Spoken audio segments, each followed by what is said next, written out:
Oranga Tamariki says 13 young people that climbed onto the roof of their youth justice facility in Wiri will be held criminally accountable for damage caused. The group aged between 15 and 18 claimed they were protesting because they weren't let outside. Grace Thomas has more.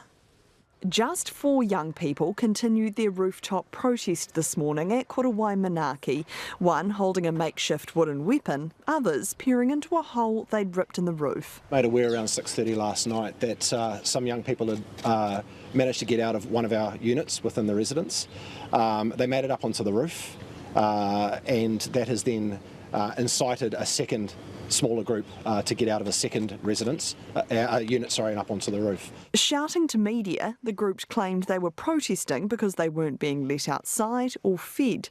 They were reportedly heard saying they wanted Big Mac combos from McDonald's, cigarettes and a getaway car. 9 of them were coaxed down overnight and throughout the morning. Others stayed up there for more than 16 hours. There are a number of police officers surrounding the facility here, and Oranga Tamariki says that staff have been actively engaging with those still on the roof to try and bring them down in a safe manner. Shortly afterwards, the final 2 young people were brought off the roof just before 11 a.m. They are teenagers. They've been up on the roof overnight. They are cold, they are hungry, they are tired. All of those involved have been either taken into secure care or off-site by police, and officials say they will face consequences for the damage caused to the roof. We're not going to accept this kind of behaviour.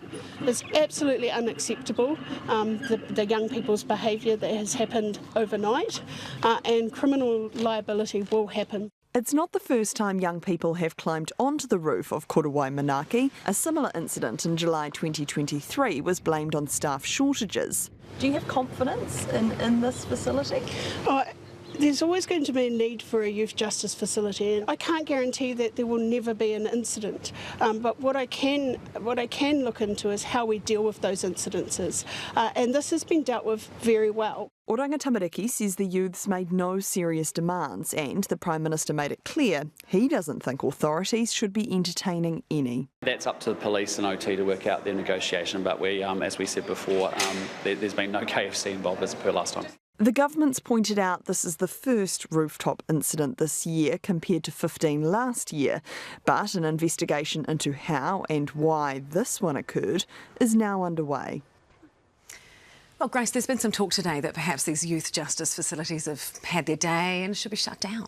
That's right, Sam. The Green Party are calling for all youth justice facilities across Aotearoa to shut, basically. Spokesperson for Youth, Tamitha Paul, said in a statement earlier today that rangatahi deserve more than child prisons and military boot camps. She goes on to say that what's happened at Korowai Manaaki is not a unique situation, that years of research and experience show that youth justice residences are re-traumatising and ineffective. Now, when the Office of the Children's Commissioner reported on Korowai Manaaki recently, they revealed what Tamitha Paul has described as inappropriate and troubling practices within the residences, and she says that this is a common occurrence across the youth justice space in Aotearoa. But as you just heard in my story, the Minister for Children, Karen Chaw, has made it very clear she believes that there is a place for youth justice facilities in this country. OK, some very different views there. Grace, thanks so much.